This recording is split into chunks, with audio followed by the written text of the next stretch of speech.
Hi guys, welcome back to my YouTube channel. මං අද ඔයාලට අරගෙන ආවේ ෆස්ට් ඉයර් එක ඉවර වුණාට පස්සේ අපිට හම්බ වෙන වැකේෂන් එකේ අපි අනුරාධපුරේ යාළුවගේ ගෙදර ගිය vlog එක. ඔයා මගේ වීඩියෝ බලන අලුත් කෙනෙක් නම් මගේ channel එක subscribe කරලාම මේ වීඩියෝ එක බලන්න එකතු වෙන්න.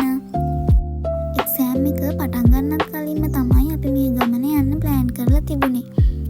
ඊට පස්සේ එක්සෑම් එක ඉවර වෙලා ඊට පහුවෙනිදාම අපි මේ ගමන යන්න පිටත් වුණා. කැම්පස් එකෙන් යද්දී අපි උදේ 8ට විතර ඇද්දී කැන්ටින් එකකින් කෑමත් කාලා ඊට පස්සේ තමයි අපි මේ ගමන යන්න පිටත් වුණේ. එක්සෑම් ඉවර වෙලා සති 3ක විතර වැකේෂන් එකක් අපිට හම්බෙනවා. ඒ වැකේෂන් එකේ තමයි අපි මේ ගමන යන්න plan කරලා තිබුණේ. මේ නිල් පාට එකක් අඳන් ඉන්නේ නදී. අපි අද එයාලගේ ගෙදර තමයි යන්නේ. අපි කැම්පස් එකේ ඉඳලා කොටුවට ඇවිල්ලා කොටුවෙන් අනුරාධපුරයට යන්න තමයි හිතාගෙන ඉන්නේ.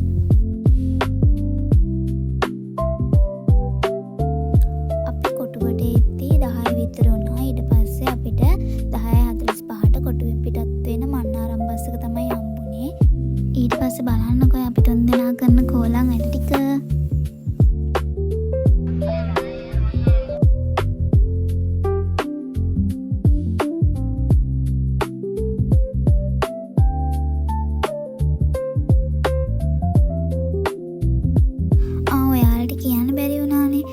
එක්සෑම් සති 3ක් විතර තිබුණා. පළක් සබ්ජෙක්ට් නම් ගොඩක් අමාරුයි, පළක් සබ්ජෙක්ට් නම් ලේසි. කොහොම හරි ඉතින් අපිට දැන් එක්සෑම් ඉවරයි. ඔයා මගේ channel එක තාම subscribe කරලා නැත්නම් දැන්ම subscribe කරලා මාත් එක්ක එකතු වෙන්න.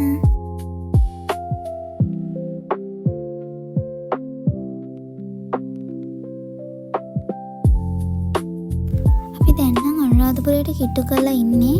හැබැයි මට හරියටම තැන නම් කියන්න මතක නෑ.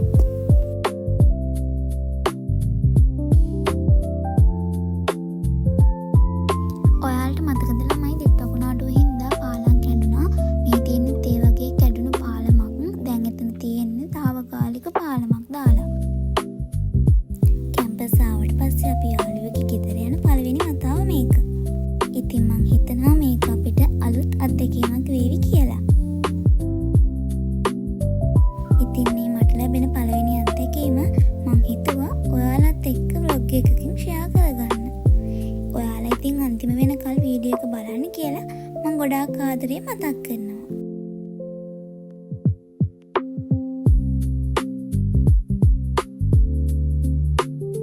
අපි දැන් අනුරාධපුරයට ආවා.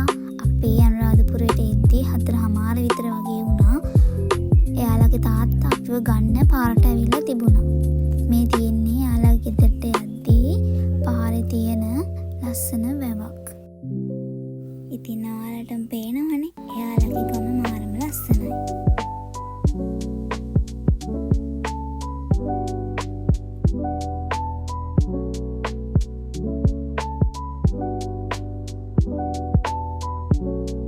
එයාලගේ ගෙදරට ඇවිල්ලා කෑමත් කාලා අපි ගියා එයාලගේ වගාව බලන්න. මේ ස්ප්‍රින්කල්ස් දාලා මෙයාලා හිටවලා තියෙන මිරිස් වගාවක්. එතනින් එහා පැත්තේ තියෙන්නේ වට්ටක්ක වගාවක්.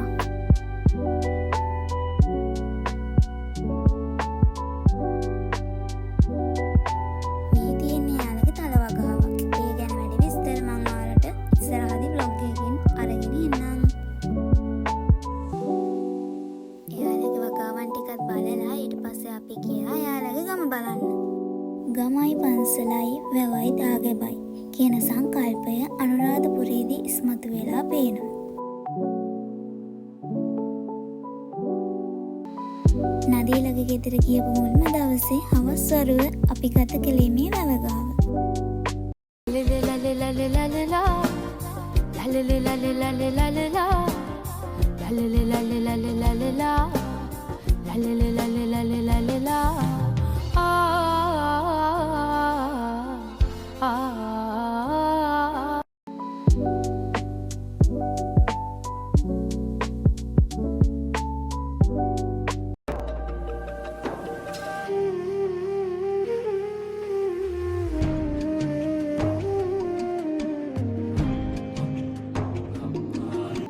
මේ අපි එයාලගේ ගෙදර ගත කරපු දෙවැනි දවස.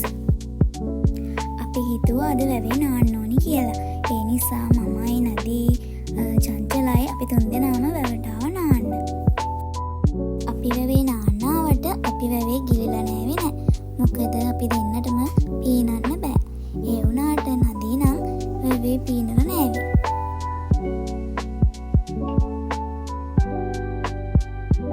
මේ හැම දෙයක්ම අපිට දවසක ලස්සන මතකයන් වේවි.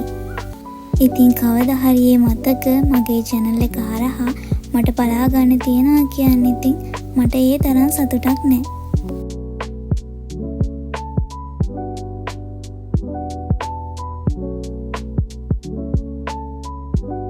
සති 3ක් හම්බුන වැකේෂන් එකෙන් සතියක්ම අපි නදීලගේ ගෙදර තමයි හිටියේ. අපි රාජාංගනේ ඩෑම් එක බලන්න ගියා. අනුරාධපුර රටමස්ථානෙ වන්දනා කරන්න ගියා. ඉතින් ඒ හැම වීඩියෝ එකක්ම මම vlog එකකින් ඔයාලට අරගෙන එන්නම්. එහෙනම් ඉතින් මම අදට ගිහින් එන්නම්. ඊළඟ vlog එකකින් හම්බ වෙමු.